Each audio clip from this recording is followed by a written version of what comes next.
Hello everyone, welcome to my YouTube channel Mathematics. So today we will do our lecture number 08. तो कल हमारी नीडलपोर्टेंट matrix रह गई थी पिछले लेक्चर में, तो आज हम उसी को कंप्लीट करेंगे.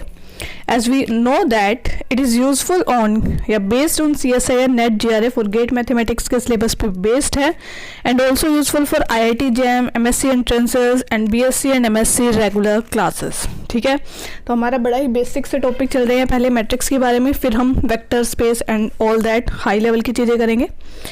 तो चलिए स्टार्ट करते हैं. स्टार्ट करने से पहले चैनल को फटाफट से सब्सक्राइब कर दो, लाइक करो, वीडियो को ज़्यादा से ज़्यादा शेयर कर दो ताकि सबको इसका फ़ायदा मिल सके. तो चलिए स्टार्ट करते हैं. हमारा आज का टॉपिक नीडलपोर्टेंट मैट्रिक्स. ठीक है, ये हमारी बड़ी अच्छी सी मैट्रिक्स है. अच्छी तो क्या है, सबको क्या बना देती है, सबका मालिक एक, ज़ीरो, सबको ज़ीरो बना देती है. हम पहले आइडम्पोर्टेंट के बारे में पढ़ चुके हैं और उससे पिछली क्लास में इनवॉल्यूटरी. आइडम्पोर्टेंट में क्या होता है, A square is equals to A, and involutory matrix में मेरे पास क्या होगा, A square is equals to identity. ठीक है, कि एक ने कोई रूप रंग चेंज नहीं किया, सेम बना दिया, दूसरे ने आइडेंटिटी बना दिया. अब यही बोलता है कि मैं क्या बनाऊं, अब मेरे अंदर बड़ा सा ओ है तो मैं क्या बना दूंगा, ज़ीरो. सो डेफिनेशन देखते हैं इसकी. A square matrix A is said to be nilpotent matrix if there exist M natural number. मतलब कोई एक नेचुरल नंबर होगा, उसको मैंने नाम दे दिया k, such that a raise to the power k is equals to zero. ठीक, कि कोई भी मेरे पास एक ऐसा नेचुरल नंबर एग्जिस्ट कर गया जिसको उसकी पावर लेके मैट्रिक्स की वो ज़ीरो बना रहा है, नल मैट्रिक्स बना रहा है. ठीक है, तो उस मैट्रिक्स को हम क्या बोलेंगे, ठीक है, तो इस मैट्रिक्स को हम बोल देते हैं नीडलपोर्टेंट मैट्रिक्स. ठीक है, तो ये डेफिनेशन होगी, मतलब इसकी एक ऐसी पावर एग्जिस्ट कर जाएगी के नेचुरल नंबर, पॉजिटिव पावर. ठीक है, एक ऐसा के एग्जिस्ट कर जाएगा जिसकी वैल्यू क्या हो जाए, ज़ीरो हो जाए, ए रेज़ टू द पावर के. अब मेरे पास क्या है, इंडेक्स. अब एक बड़ी ही अच्छी सी टर्म है इसमें, इंडेक्स है. इंडेक्स का मतलब जब पावर का यूज़ हुआ है तो ये कौन सी भी, ऐसे तो बहुत सारी पावर्स एग्जिस्ट कर जाएंगी. तो इंडेक्स मेरे पास क्या होता है, वो स्मॉलेस्ट नेचुरल नंबर m. ठीक है, कैपिटल एन से डिनोट करिए मैं नेचुरल नंबर को, such that a raise to the power m is equals to zero. ठीक है, तो उस m को मैं क्या बोल दूंगी, index of the nilpotent matrix. I can say that the index of the nilpotent matrix. ठीक है, मतलब वो छोटे से छोटी जो पावर होगी ना, जो ज़ीरो बना देगी मेरे पास मैट्रिक्स को, उस जो स्मॉलेस्ट पावर को मैं बोलूँगी इंडेक्स, और बाकी चीज़ें मेरे पास क्या हो जाएगी, जैसे m यहाँ पे इंडेक्स हो गया. अब उससे आगे वाली चीज़ें मेरे पास greater than equal to m तो है मेरे पास, वो क्या हो जाएगी, ज़ीरो, एंड a की पावर लेस देन m मेरे पास क्या हो जाएगी, नॉट इक्वल्स टू ज़ीरो.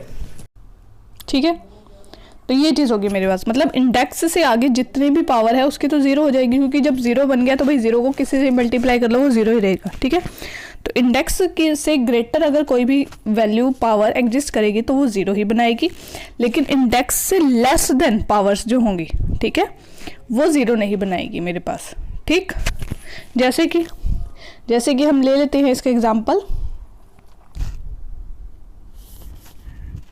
ठीक है, अब मेरे पास क्या हो जाएगा यहाँ पे, मैं एक एग्जांपल लेती हूँ. ए मैंने मैट्रिक्स ले ली.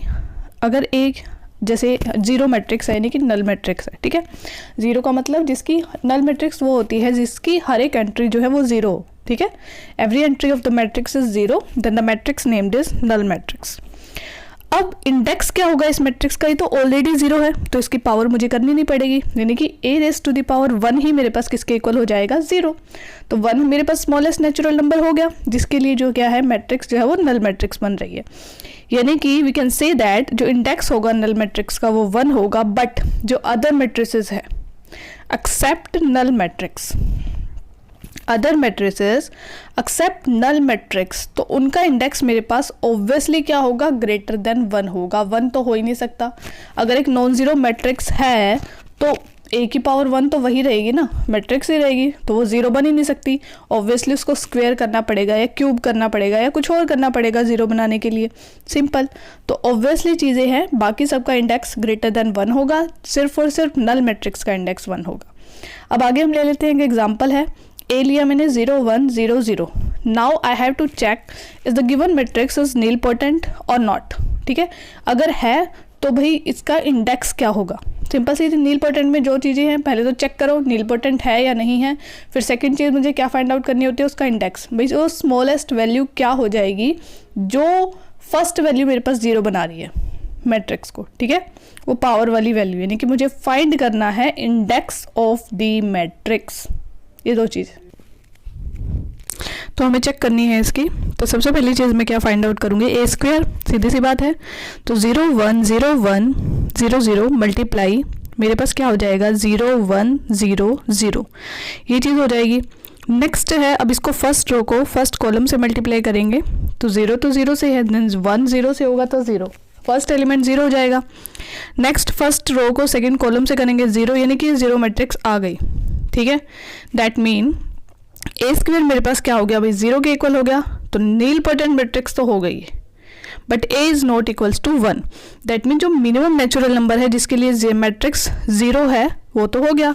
अब नेक्स्ट अगर मुझे ए की क्यू फाइंड आउट करना हो बताओ, तो ऑब्वियसली भाई ए को 0 से मल्टीप्लाई करोगे 0 ही आएगा, ए की पावर 4 भी 0, मतलब इंडेक्स से आगे वाली ग्रेटर देन वाली जितनी भी वैल्यूज होगी उन सब के लिए मेरे पास जो मैट्रिक्स की पावर है वो 0 हो जाएगी, ठीक।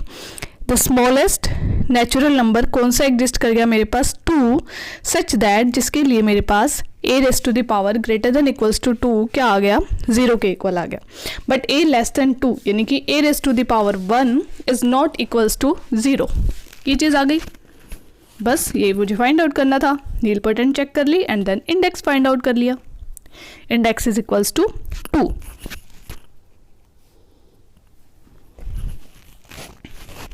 अब ये नेक्स्ट है मेरे पास, ये बड़ा ही शॉर्टकट सी चीज़ है, ये मैट्रिक्स यूज़ हो जाती है मेरे पास कई बार बड़े बड़े सम्स को यूज़ करने में। अगर इस टाइप की मैट्रिक्स गिवन हो, ठीक है, जो ये रेड लाइन से मैंने मार्कर कर रखा है ये डायगोनल एलिमेंट है, okay, and cross diagonal element से जो अबव के एलिमेंट्स हैं उनको हम बोलते हैं सुपर डायगोनल एलिमेंट्स, ठीक है। जो एलिमेंट्स डायगोनल एलिमेंट के अबव है, जो ग्रीन मार्कर से शो कर रखे हैं मैंने, these elements are called super diagonal elements, ठीक है। मतलब अगर मेरे पास एक मैट्रिक्स में सिर्फ और सिर्फ क्या है super diagonal elements non zero हो, 1 1 हो और बाकी सब क्या आए 0 आए, तो ऐसी मैट्रिक्स को मैं बोलती हूँ सुपर डायगोनल मैट्रिक्स, सुपर से भी ऊपर बोलती है ना, तो ये सुपर डायगोनल मैट्रिक्स हो जाती है। तो इस टाइप की मैट्रिक्स बिना सोचे समझे तुम्हें क्या बोलना है, ये नीलपोटेंट होगी, ऑब्वियसली ये नीलपोटेंट मैट्रिक्स होगी, और इसका इंडेक्स मेरे पास क्या हो जाएगा इसके ऑर्डर के इक्वल होगा। इस टाइप की कैसी भी मैट्रिक्स मुझे दिख जाए, किस भी ऑर्डर की दिख जाए, तो ये ऑलवेज नीलपोटेंट होगी। And what is the index of this matrix 0 n, जो कि ऑर्डर होगा, ठीक है। तो a raise to the power n क्या हो जाएगा 0 हो जाएगा, और इंडेक्स क्या होगा मेरे पास इस मैट्रिक्स का सुपर डायगोनल मैट्रिक्स का ऑर्डर के इक्वल होगा, और यहाँ पे ऑर्डर मैंने लिया हुआ है n, that mean index of this type of matrix is n, ठीक है। बट लेस देन n के लिए नहीं होगा कि rays to the power n-1 तो नॉट इक्वल्स टू 0 आएगा ही आएगा, ठीक। तो मैट्रिक्स को ध्यान से देख लो, इस टाइप की मैट्रिक्स दिख जाए, और अगर मेरे पास नीचे वाले एलिमेंट 1 1 हो ऊपर की जगह, ठीक है, अगर नीचे वाले एलिमेंट को बोलते हैं मैं सब डायगोनल और बाकी सब 0 हो, that mean if I have a matrix whose sub diagonal elements are not equals to 0, यानी कि डायगोनल जो लाइन होती है उसके नीचे वाले एलिमेंट वो नॉन जीरो हो, 1 1 हो और बाकी सब 0, तो ऐसी मैट्रिक्स को मैं बोलती हूँ सब डायगोनल मैट्रिक्स। क्या बोलती हूँ मैं, सब डायगोनल मैट्रिक्स। ये भी सेम है, बिना सोचे समझे ये मैट्रिक्स क्या होगी नीलपोटेंट होगी, और जो इंडेक्स होगा इस मैट्रिक्स का किसके इक्वल होगा ऑर्डर ऑफ द मैट्रिक्स के, किसके इक्वल होगा ऑर्डर ऑफ द मैट्रिक्स के। तो इस मैट्रिक्स को बड़े ध्यान से देख लो, बड़ी इंपॉर्टेंट मैट्रिक्स है ये, super diagonal matrix and sub diagonal matrix, ठीक है। नीलपोटेंट होगी और जो इंडेक्स होगा वो किसके इक्वल होगा, इसके ऑर्डर के इक्वल होगा। एंड की वैल्यू कुछ भी हो 1 2 3 आप उसके लिए देख लेते हैं, ठीक। नेक्स्ट मेरे पास प्रॉपर्टी आ गई है अब इसकी, छोटी छोटी सी है, वही ए प्लस बी और समथिंग वाली, ठीक है। एक बार रीड करते हैं। If A is nilpotent matrix of order N then A transpose dash transpose is also nilpotent matrix of index N. यानी कि अगर ए मेरे पास मैट्रिक्स नीलपोटेंट है तो उसका ट्रांसपोज भी नीलपोटेंट होगा और इंडेक्स में कोई फर्क नहीं पड़ेगा। ए और ए ट्रांसपोज अगर नीलपोटेंट है तो वो आपस में कोई भेदभाव नहीं करते, सेम प्रॉपर्टी सेम इंडेक्स, ठीक, एन ही होगा। अब इसमें सिंपल सी वही प्रॉपर्टी करके हम इसको प्रूव कर सकते हैं। जैसे कि ए नीलपोटेंट है, इंडेक्स एन है, तो A raise to the power N 0 हो गया। अब A raise to the power greater than equal to N 0, same बातें हैं, एन और एन से बड़ी जो पावर्स है उनके लिए 0 हो जाएगी। नेक्स्ट मुझे ट्रांसपोज चाहिए। अभी मैंने I think properties first second में पढ़ी थी, ये जब मैंने ट्रांसपोज पढ़ा था, सेकंड लेक्चर था आई थिंक, सेकंड और थर्ड जो भी है देख लेना, उसमें प्रॉपर्टी पढ़ी थी मैंने ट्रांसपोज ऑफ द मैट्रिक्स की, ठीक, ट्रांसपोज ऑफ द मैट्रिक्स की प्रॉपर्टी थी। उसमें मैंने एक चीज़ कही थी, A raise to the power N then transpose is equal to A transpose की पावर एन। यानी कि या तो पहले पावर कर दो फिर ट्रांसपोज करो, या फिर पहले ट्रांसपोज करके फिर पावर कर दो, दोनों इक्वेशंस क्या होंगी मेरे पास, सेम होगी। बस ये यूज़ करना है इसमें। A raise to the power N का ट्रांसपोज निकाला, what is given, A raise to the power N तो 0 है, 0 का ट्रांसपोज कर लो या थीटा कर लो या कुछ भी कर लो कॉन्जुगेट, वो 0 ही रहेगा, 0 पे कोई फर्क नहीं पड़ता। तो ए की पावर एन का ट्रांसपोज 0 आ गया। अब जैसे कि ये जो अगले प्रॉपर्टी दे रखी है, इसको मैं लिख सकती हूँ A raise to the power transpose की एन, यानी कि ट्रांसपोज को मैं अंदर ले आई, तो फिर यहाँ पे यानी कि ए डैश की पावर एन भी क्या हो गया 0, यानी कि जो ए डैश है यानी कि ट्रांसपोज जो है मैट्रिक्स का वो भी नीलपोटेंट होगी with the same index, with same index. यानी कि यहाँ पे देखो A raise to the power greater than equal to N 0 है, ठीक, तो उसको उल्टा लिख दिया बस, यानी कि जो ए की पावर 0 बनाएगी वही ट्रांसपोज की पावर्स भी 0 बनाएंगी, ठीक, सेम चीज़ें हैं मेरे पास, तो हो गई प्रूव। इंडेक्स दोनों का क्या होगा, सेम होगा, एन होगा। देख लीजिए यहाँ पे, तो मेरे पास ये प्रॉपर्टी प्रूव हो गई है। राइट करते जाइए, साथ के साथ ये स्क्रीनशॉट ले लीजिए। नेक्स्ट मेरे पास सेकंड प्रॉपर्टी है, वही ए प्लस बी वाली। If A is nilpotent matrix which commute with each other then A plus B is also nilpotent. ये हमने आइडोपोटेंट और इन्वोल्यूटरी में भी पढ़ी है यही वाली प्रॉपर्टियाँ, तो ये थोड़ी सी ध्यान रखने वाली चीज़ें होती हैं, डायरेक्टली क्वेश्चंस में हमें अप्लाई करनी पड़ती है। ए प्लस बी इन्वोल्यूटरी होगी, आइडोपोटेंट होगी, नीलपोटेंट होगी, ठीक है। तो बस कम्यूट वाली प्रॉपर्टी है इसमें दोनों के लिए। देख लीजिए, सबसे पहले ए और बी दो मैट्रिक्स ली, नॉट कम्यूट, तो पहले मैं देख लेती हूँ कहीं कम्यूट की मेरे को ज़रूरत ही ना पड़े, वैसे ही हो जाए, है ना। तो मैं चेक करूँगी अगर ए और बी कम्यूट नहीं कर रहे तो भी ए प्लस बी नीलपोटेंट होगी या फिर नहीं। ये पागल तो नहीं बना रहा कि कम्यूट प्रॉपर्टी नेसेसरी ही नहीं है, वैसे ही फालतू में हमें डालनी पड़ी। तो देख लेते हैं, वही सेम मैट्रिक्स ली मैंने, ए 0 1 0 0 और बी में मैंने क्या लिया, बस 1 को नीचे ले आई, ठीक है। उसके बाद अब मुझे क्या करना है, ऐड कर देना है ए प्लस बी, तो ए प्लस बी लिया मैंने, सो ये क्या हो गया, फर्स्ट रो को फर्स्ट कॉलम से कर दो मल्टीप्लाई, ठीक है। ये दोनों के दोनों नीलपोटेंट है, दैट मीन ए स्क्वायर भी 0 के इक्वल है एंड बी स्क्वायर भी 0 के इक्वल है। फाइंड आउट किया मैंने A plus B, so first element is 0, next is 1 1 0, तो ये क्या बन गई मेरे पास, ए प्लस बी बन गई। अब इसका स्क्वायर करना, ए प्लस बी का स्क्वायर देखना तो पड़ेगा भाई कौन सी पावर 0 बनाएगी या नहीं बनाएगी। स्क्वायर करा मैंने, फिर क्या हुआ, राइट कर दो, तो फर्स्ट रो को इसको मुझे क्या करना है, फर्स्ट कॉलम से मल्टीप्लाई करना है। तो ये मेरे पास क्या हो जाएगा, 0 1 को 0 1 से करेंगे तो फर्स्ट एलिमेंट बन जाएगा 1, फर्स्ट एलिमेंट क्या बन जाएगा, 1 बन जाएगा। तो ये आइडेंटिटी बन गई भाई। आइडेंटिटी को तुम किसी से भी मल्टीप्लाई कर लो विदाउट 0, नॉन ज़ीरो मैट्रिक्स से, वो कभी भी 0 नहीं बनेगी। आइडेंटिटी को 0 बनाने के लिए मुझे 0 मैट्रिक्स चाहिए, या तो मतलब या तो नेगेटिव एलिमेंट चाहिए, है ना।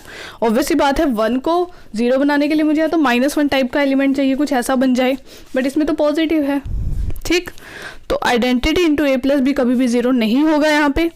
तो ऑब्वियसली जो ए प्लस बी मैट्रिक्स है वो नीलपोटेंट नहीं है, ठीक, यानी कि कम्यूट वाली जो प्रॉपर्टी है उसको मुझे डाल के देखना पड़ेगा। तो ऑब्वियसली जब वो कम्यूट करेगी तभी होगी, अदरवाइज नहीं। आइडेंटिटी एलिमेंट को 0 से मल्टीप्लाई करेंगे या समथिंग नेगेटिव से करेंगे तो ही वो 0 बनाएगी। ठीक, तो इट कैन नेवर बी 0। तो मेरे पास यहाँ पे क्या आ गया, a plus B is not nilpotent matrix हो गई। ठीक है, बस ये चीज़ देख लो। तो ये चीज़ तभी नीलपोटेंट होगी जब वो क्या करेगी, कंप्यूट करेगी, अदरवाइज नहीं, कोई चांस ही नहीं है। मतलब हो भी सकती है, कई बार तुक्का लग भी सकता है, वो मैट्रिक्स पे डिपेंड करेगा, बट अगर कंप्यूट कर रही है तो पक्का ही होगी। ठीक है, तो ये प्रॉपर्टी मेरे पास बन गई। If A and B is nilpotent plus compute करेगी imply A plus B is also nilpotent. ठीक है, अब ऑब्वियसली नीलपोटेंट आया तो उसका बच्चा भी आएगा, इंडेक्स भी आएगा, इंडेक्स के बिना तो कुछ है ही नहीं। अब मुझे फाइंड आउट करना है index of a plus b. ठीक है, तो इंडेक्स मेरे पास क्या होता है, ए प्लस बी का बड़ा ही इंपॉर्टेंट सा फॉर्मूला है यहाँ पे। Index of a plus B is less than equal to index of a plus index of b minus 1। ठीक, ये फॉर्मूला है मेरे पास ए प्लस बी का, इसको बड़े ध्यान से देखो, ये उसमें आ रहा है थोड़ा सा, मैं फिर से रिपीट कर देती हूँ। Index of a plus B is less than equal to index of a plus index of b minus 1। -1 है यहाँ पे। ठीक है, अगर ये तभी होगा अगर ए और बी कंप्यूट कर रहे हैं, अदरवाइज नहीं होगा। सिंपल। नेक्स्ट है मेरे पास, अगर ए और बी दो मैट्रिसेस है जो कम्यूट कर रही है और नीलपोटेंट है। ठीक है, दोनों चीज़ें हैं, नीलपोटेंट भी है एंड प्लस कम्यूट कर रही है, देन जो प्रोडक्ट होगा मेरे पास दोनों मैट्रिसेस का वो भी क्या होगा, नीलपोटेंट होगा। मतलब कम्यूट तो है ही वही, नीलपोटेंट और कम्यूट का बहुत गहरा रिश्ता है, इन दोनों को मिलाओगे तभी वो आगे कुछ हमें देगा। ए प्लस बी और ए बी को भी सेम कंडीशन है, नहीं तो भाई वो नहीं देगा। ठीक है, और इंडेक्स की भी यही प्रॉपर्टी है मेरे पास, इंडेक्स ऑफ ए बी की, वो राइट कर लो आप। और ये प्रॉपर्टीज बहुत ज़्यादा इंपॉर्टेंट है, समझ रहे हो। ठीक, ये प्रॉपर्टीज़ क्या है मेरे पास, बहुत ज़्यादा इंपॉर्टेंट है, इन प्रॉपर्टीज़ को आप ध्यान रख लो, क्वेश्चंस आते हैं इन पे बेस्ड मेरे पास। ठीक, तो इन प्रॉपर्टीज़ को स्क्रीनशॉट आप ले सकते हो, उसके बाद हम कुछ क्वेश्चंस करेंगे इन पे बेस। तो चलिए आगे देखते हैं। If A is nilpotent matrix, ठीक, अगर एक नीलपोटेंट मैट्रिक्स है, अब ए भी तो ले लिया मैंने, पावर में भी तो लेना पड़ेगा कुछ ना कुछ, समझ रहे हो। अगर ए नीलपोटेंट मैट्रिक्स है जिसका इंडेक्स मेरे पास क्या है, एम, ध्यान रखना ये बड़ी इंपॉर्टेंट है और इस पर क्वेश्चन आते हैं पक्का। अगर ए नीलपोटेंट मैट्रिक्स है जिसका इंडेक्स है मेरे पास M, then A raise to the power जो के है वो भी नीलपोटेंट होगा। क्यों होगा, क्यों, क्योंकि भाई ए मल्टीप्लाई ए तो ऑब्वियसली कंप्यूट करेंगे, कौन से ए को पहले ले लो कौन से को बाद में, है ही सेम, जुड़वा है। ठीक, तो ए रेज़ टू द पावर तो कितनी भी ले लो वो तो होगी नीलपोटेंट। इरेज कर देते हैं। अब प्रॉपर्टी को समझते हैं हम। If A is nilpotent matrix then A raise to power K भी होगा। मेन बात आती है इंडेक्स पे। ठीक, इसका इंडेक्स बड़े ध्यान से देख लो, m बाई के का सीलिंग फंक्शन, समझ रहे हो, सीलिंग फंक्शन होगा ये m बाई के का सीलिंग फंक्शन। सीलिंग देखो ऊपर वाले बंद है ना, ऊपर वाली चीज़ें बंद है ये, तो ऊपर वाली जहाँ पे बंद है वो सीलिंग, और जहाँ पे हम नीचे वाली ब्रैकेट बंद करें वो हो जाएगा फ्लोर फंक्शन। सिंपल। तो सीलिंग फंक्शन मेरे पास होता है स्मॉलेस्ट इंटीजर। ठीक, सीलिंग वैसे तो ऊपर होती है बट सीलिंग को इसने नीचे उल्टा है डेफिनेशन में। ठीक है, smallest integer but not less than m by के, ये चीज़ होती है। जैसे ये हो जाएगा सबसे छोटा इंटीजर जो होगा, लेकिन m बाई के से छोटा नहीं होना चाहिए भी। ठीक है, m बाई के से छोटा नहीं, मतलब जो फर्स्ट आएगा ना इससे नेक्स्ट इंटीजर, m बाई के अगर इंटीजर है तो चल गया, लेकिन अगर m बाई के इंटीजर नहीं है तो इससे बिल्कुल नेक्स्ट वाला जो इंटीजर होगा उसको हम लेंगे। सिंपल। तो इंडेक्स ही हो जाएगा, या फिर मैं बोल सकती हूँ नोट लेस देन का मतलब ग्रेटर देन m बाई के। ठीक है, नोट जो लेस देन नहीं है मतलब ग्रेटर देन है। सिंपल, ये दो चीज़ें हैं मेरे पास। अब ये चीज़ सब समझ में आएगी जब हम इस पे बेस क्या करेंगे, क्वेश्चन करेंगे। बस ये पावर को ध्यान रखना, जो m है मेरे पास वो इंडेक्स होगा a का। ठीक है, और a raise to the power k का मुझे फाइंड आउट करना है, m by k. Simple, ceiling function. Next मैं क्वेश्चन करती हूँ, फिर ज़्यादा समझ में आएगा इस पे बेस्ड। चलिए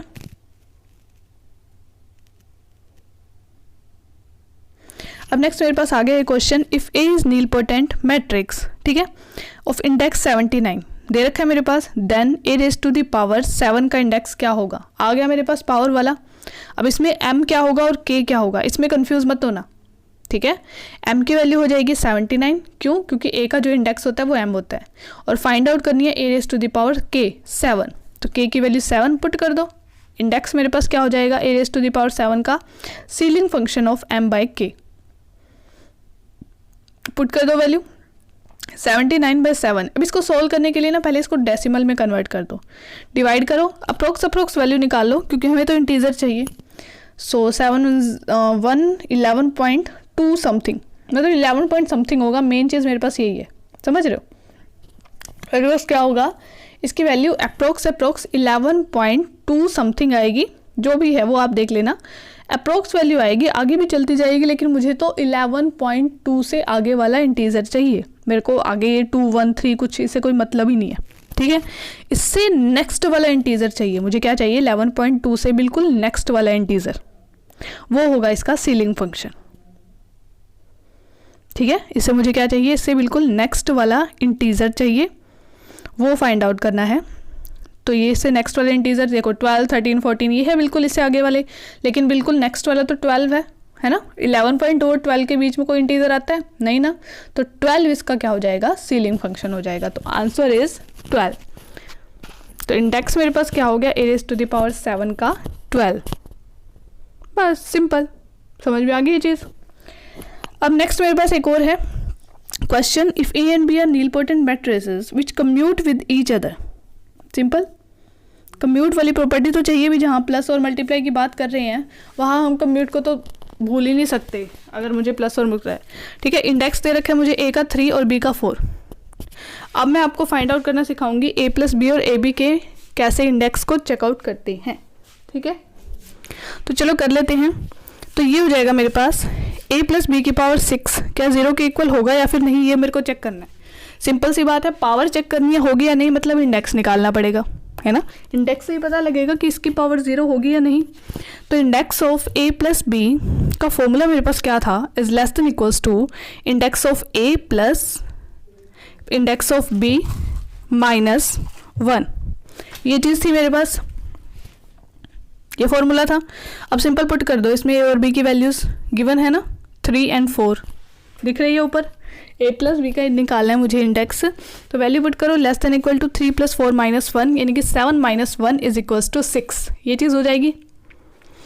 तो index of a plus B is less than equal to 6, तो ये मेरे पास क्या हो गई, लेस देन इक्वल टू 6 आ गई। तो यानी कि इंडेक्स 1, 2, 3, 4, 5, 6 इनमें से कुछ भी हो सकता है, बस 6 से बड़ा नहीं हो सकता, लेस देन इक्वल टू होगा, ठीक है। अब भाई मुझे पता कैसे चलेगा कि इनमें से क्या चीज़, सबसे पहले तो मस्ट वाली कंडीशन बतानी है, ठीक है। ये नहीं बताना है इसमें कि ये हो सकता है या नहीं, जो पक्का हो सकता है मस्ट। अगर इंडेक्स 1 है तो a प्लस बी की power greater than equal to 1 0 होगा, 1 से बड़ी जितनी भी पावर है सबके लिए 0। अगर 2 है तो 2 से बड़ी जितनी भी पावर है उनके लिए 0। अगर 3 है तो 3 से बड़ी जितनी भी पावर्स है उन सब के लिए जो a प्लस बी की ग्रेटर देन इक्वल टू 3 क्या हो जाएगा, 0। ऐसे ही 4, 5, 6 a प्लस बी की power greater than equal to 6 0। अब एक चीज़ देखो, यहाँ पे मैं लिख देती हूँ, इसके लिए किसके लिए 0 होगा, ये 1 2 3 4 5 6 and so on. Next 2 3 4 5 and 6 and so on, ये चीज़। नेक्स्ट 3 4 5 एंड 6 इसके लिए 0। Next 4 5 6 and the last is 6। तो 6 तो सब में है, मतलब 6 के लिए तो पक्का ही होगा, चाहे इंडेक्स 1 हो, 2 हो, 3 हो, 4 हो, 5 हो या 6 हो, मतलब a प्लस बी की पावर 6 तो पक्का ही 0 होगा, मस्ट। और इसमें बस यही मुझे दिखाना है। तो मतलब ये जो प्रॉपर्टी है ये बिल्कुल, ये जो बोल रहा है first option, it is true, it is true, ठीक है। जब ऐसे ऑप्शंस आते हैं तो मस्ट वाली चीज़ देखनी होती है हमें, ठीक है। नेक्स्ट अब हम करते हैं प्रोडक्ट वाली एक और चीज़ कर लेते हैं, एक और देख लेते हैं a प्लस बी वाला ही। अगर मैं बोलूँ a प्लस बी की पावर 5 0 होगा और मस्ट वाली कंडीशन बतानी है इसमें, समझ रहे हो। तो इट कैन बी और can not B, can't say anything, कि अगर इंडेक्स 5 है तो ठीक है भाई, लेकिन अगर इंडेक्स 6 आ रहा है तो लेस देन 6 तो बना नहीं सकता 0 ऑब्वियसली, है ना। तो ये चीज़ हो भी सकती है और नहीं भी, तो जहाँ पे डाउट आ गया तो उसको क्रॉस मार्क लगा दो। ठीक, कुछ सब में होता है कैन बी वाला, जहाँ कैन बी दिया हो वहाँ पे ये ट्रू हो सकता है, बट जहाँ मस्ट दिया हुआ हो वहाँ पे ये फॉल्स होगा, फॉल्स। अब हम बात करते हैं ए बी की। प्लस वाले निकालने सीख गए, पावर्स को कैसे चेक करते हैं। अब अगर ए बी की पावर चेक करनी हो, जैसे कि ए बी का स्क्वायर 0 होगा, मस्ट वाली कंडीशन है, या फिर ए बी का क्यूब 0 होगा, ये चीज़ें मुझे दो चेक करनी है। अब सिंपल सा इंडेक्स चेकआउट करूँगी मैं, तभी इसको देख पाऊँगी। अब मैं कर लेती हूँ इसका इंडेक्स चेक। फॉर्मूला क्या था मेरे पास, index of A B is less than equal to minimum, just a minute, मैंने आपको पीछे क्या करवाया इंडेक्स, एक कहाँ गया इंडेक्स, अरे ये तो सेम राइट कर दिया हमने, इट्स अ मिस्टेक, सॉरी, ये गलत कर दिया हमने। ए बी और ए प्लस बी दोनों का सेम है, index of a plus b का तो बिल्कुल सही है, ऊपर वाला ही होगा, लेकिन ए बी का हमने गलत राइट कर दिया, इसको रब कर दे दो। तो इंडेक्स ऑफ ए बी मेरे पास हो जाएगा less than equal to minimum of index of a and index of b. ठीक है, कि जो भी मिनिमम होगा ना इनमें से, उससे लेस देन इक्वल टू होगा, उससे छोटा होगा। ठीक, ये प्रॉपर्टी है, आप ध्यान से देख लो इसको, ये मिस्टेक से हो गया था, राइटिंग में कई बार हो जाती है, तो अब आप इसको देख लीजिए, ये है मेरे पास, कंफर्म है ये। ठीक है, अब अप्लाई कर दो इसको। Index of A B is less than equal to minimum of index of a and index of b, इनमें से जो मिनिमम है उससे लेस देन होगा। अब वैल्यूज पुट कर लो, सिंपल, तो ये किससे लेस देन इक्वल्स टू हो जाएगा, 3 and 4 थे आई थिंक वैल्यू, देख लो एक बार, 3 and 4 ही है। So values are 3 and 4। अब 3 और 4 में से मिनिमम क्या होता है, कम क्या है इसमें, 3, ऑब्वियसली 3, तो जो इंडेक्स ऑफ ए बी की वैल्यू होगी वो लेस देन इक्वल टू 3 होगी, यानी कि या तो 1 होगी या 2 होगी या फिर 3।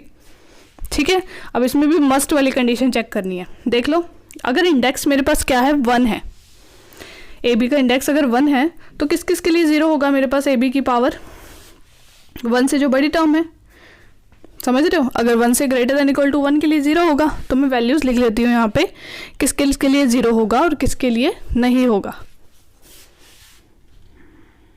तो 1 0 हो जाएगी, और बाकी values I can write, a B की पावर 2 भी 0 हो जाएगी, ए बी का क्यूब भी 0 हो जाएगा, ए बी का 4, आगे जितनी भी वैल्यूज़ है सबके लिए 0 हो जाएगा। ठीक, नेक्स्ट 1 2 3 4 लिख दिया मैंने, ये एक छोटा सा शॉर्टकट सा। नेक्स्ट अगर इंडेक्स ऑफ ए बी 2 है तो 2 से अबव वाली सब टर्म्स के लिए 0 होगा, 2 3 4 5 6 सब के लिए 0। ठीक है, नेक्स्ट अगर 3 लेती हूँ मैं इंडेक्स, तो 3 4 5 6 सब के लिए 0 है। अब इनमें कॉमन देख लो, 3 के बाद के सारे टर्म कॉमन है, यानी कि ए बी की power greater than equal to 3 के लिए तो 0 है ही, चाहे तो इंडेक्स 1 हो या 2 हो या 3 हो। ठीक है, तो A B cube is equals to 0, A B की power 4 is equal to 0। Next सारी 0 हो जाएगी, दैट मीन ये मस्ट बी ट्रू है, बट ए बी का स्क्वायर कैन बी और कैन नॉट बी। ठीक, तो मस्ट वाली कंडीशन में वो रॉन्ग हो जाएगा, उसमें वो ट्रू हो जाएगा। बस ये चीज़ हमने की है आज, m बाई के की प्रॉपर्टीज़, इन सब के स्क्रीनशॉट ले लीजिए, बड़ी इंपॉर्टेंट है ये दोनों फॉर्मूले। ठीक है, नीचे वाला है ये, तो ये भी रिजल्ट आपको ध्यान रखनी है, ये क्वेश्चन को सॉल्व करने में काम आते हैं। और ये 2 प्रॉपर्टी है इनकी कि प्लस और मल्टीप्लाई तभी नीलपोटेंट बनेगी जब कम्यूट कर रही है, then this was super diagonal and sub diagonal and so on. ठीक, तो हमारा आज का लेक्चर यहीं कंप्लीट होता है। नेक्स्ट हम ऑर्थोगोनल एंड यूनिटरी मैट्रिसेस करेंगे नेक्स्ट में। तो मैट्रिक्स देखो, ऐसे मत सोचना कि हाँ ये लेंथी जा रहा है, अच्छे से करेंगे तो करेंगे। चलिए लाइक शेयर और सब्सक्राइब करो।